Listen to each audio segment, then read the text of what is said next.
everybody, it's Tyler here at the Chicago Robotics Invitational Premier Event, checking in with 17315 Tomahawk coming out of Austin, Texas. Team's had a phenomenal year. Finalist, Alliance Captain at UIL. So congratulations on that. Good performance at Worlds 2 and looking awesome here at CRI. They made some huge changes coming in the rules that we'll be talking about on here, but really this team focuses on simplicity and effectiveness of what they bring as well too. I love this ramp all the way in the front here. Really cool. They'll be diving more into how that works and the advantages to that. A lot of great stuff we're talking about from their different soft tunings, different structures for it, and just a great overview of this robot. Let's learn more about them coming up here on Behind the Bot. Saki, let's start with an overview of this robot here. So much has gone into this. Break down some of the key features. Yeah, so first I'll go ahead and demo the robot. So the first thing we do is extendo, and then we pivot the intake and spin the rollers to intake a sample. And then we come back once it's in and retract. And what that does when we do that is this blocker over here opens up so the claw can grab the sample inside, and the intake pivots up so the claw can be, it can grab it accurately. And then after it's transferred, the slides go up, the wrist and arm pivot, and then we open the claw to open it into the basket and drop it. And then we all come back and reset. So what I'd like to explain now is kind of how our mechanisms work. So the thing we have is our extendo, which is powered by one motor back here in the robot. And it's powered by a string, extension string and retraction string. And so what this does for us, previously we had a linkage with two servos, but that proved to be kind of slow. So we opted for a motor for the world's version of this robot, and that helped a lot with speed and not braking. So this quickly extends out. And how our intake works is we have a geared servo over here, which pivots it on a dead axle. This protects the servo and allows us to pivot way faster than usual and not have any strain on the servo spline itself. And this really helps with our efficiency with the intake and the transfer. And finally, the last thing on the robot of the sample sequence is the arm. So the arm has an axle powered by two servos, and this axle spins, which is what the arm rotates on. And additionally, we have another degree of freedom called the wrist. We have a servo right here that's geared to another gear, and that turns its wrist, which allows us to have freedom when transferring and dropping the sample into the basket. And finally, we have our claw, which is powered by one servo, like this. And the last thing on the robot is the hang mechanism. So this mechanism is powered by two servos geared 1-to-1 ratio. And so how this works is when we're preparing to hang, these arms come up like this.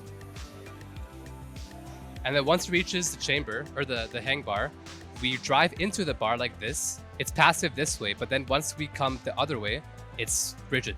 And so once it's locked in, we turn this servo, and it just basically pulls the string along the pulley like a winch.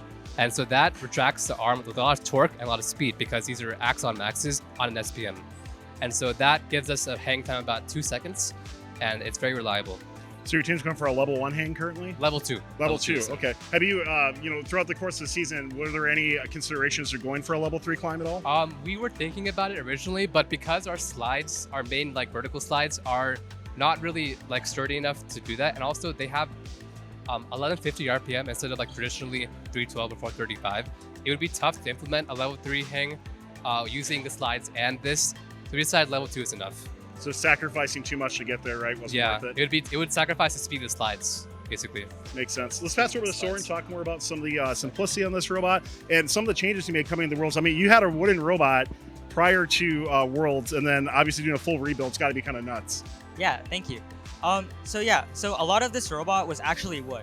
We had a completely different intake, and we had a bucket instead of a claw for our deposit.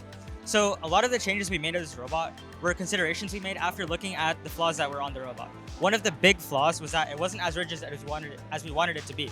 And so the way we fixed that was we made a completely aluminum rebuild with a lot of rods going back and forth across the robot to make sure it's rigid everywhere. We even have a wedge in front to protect the front of the robot from impact and have better contesting sample. We can pick samples from the sub contesting a specimen bot. So yeah, let me talk about some of the things that we changed talking about the drivetrain. So on the drivetrain, we use 1/16 inch 7075 aluminum, and we chose this was because it was thin and we could keep a solid plate of like aluminum while still keeping as light as pocketed 1/8 inch. We did this because the robot was already fairly wide, and we didn't want to make it even wider as to fit regulation. So yeah, I'm gonna give it to Jian and talk. He's gonna talk a little bit about software. My name is Jihan Im, and I am this head software for 17315 as of right now. The things that I want to talk about the software of this robot right now are first of all, it's for a self-tuning PID. Right now, we implement a self-tuning market industry self-tuning PID system equation called a Ziegler-Nicholas method, which is an equation that we can implement into our code to help us automatically tune PIDs dynamically throughout the competition. Even although we don't use this very much, sometimes it is very helpful when our PID is very whack or something goes wrong on the robot and we need to tune something very quickly without any help from a external human. The second thing I want to talk about is the vision system. For our vision system, we don't actually have a light on the camera itself. To mitigate lighting changes and for detecting samples and specimens on the ground, we decided that we always start autonomous with the tile in front of us. We decided to take a sample of the color of the tile, and using that sample of the color tile sample, tune the lighting and have an accurate representation of what the lighting is in that specific scenario and area, which allows us to dynamically change the way we detect samples and allows us to work in different lighting scenarios without much difficulties. The third thing I would like to talk about is our heavily FSM-based autonomous and teleop. Our entire robot runs on a singular based FSM, which is referenced throughout both autonomous and teleop. During autonomous, we found it to be very helpful, the FSM to be very helpful, because when we miss a sample, instead of trying to score the sample that we never picked up, we actually skip to the next state, and we create redundancy in the states which reduces errors and creates more reliability during the robot and gives us more extra time even if there's a failure during the autonomous. Before I let you all go, I want to pass back the sword real quick. I got to ask you about the wedge on the robot, because earlier you were talking to me about this. Can you just describe a little bit more on the advantage you're getting out of having this? Yeah, so the advantage of having a wedge is that with our old design, our wooden design, when we were thinking about a rebuild, a lot of things that happened during competitions was that we weren't able to access the submersible because the specimen bot would be blocking us, and which would allow them to score points, but would allow us to, it wouldn't allow us to score as many points as they were able to score. So with that consideration in mind, we created a wedge which lifts their front panel a little bit off the ground, means they only have 2 wheels contacting the ground versus our 4 wheels, which means we have more pushing power than theirs. So as we push the robot to the side, we're able to access the sub easier than they are, and which allows us to score points even if we're being blocked by a spec bot. So did you have a wooden wedge on this prior? No, it was open completely, and we actually had blocks getting stuck in here as well.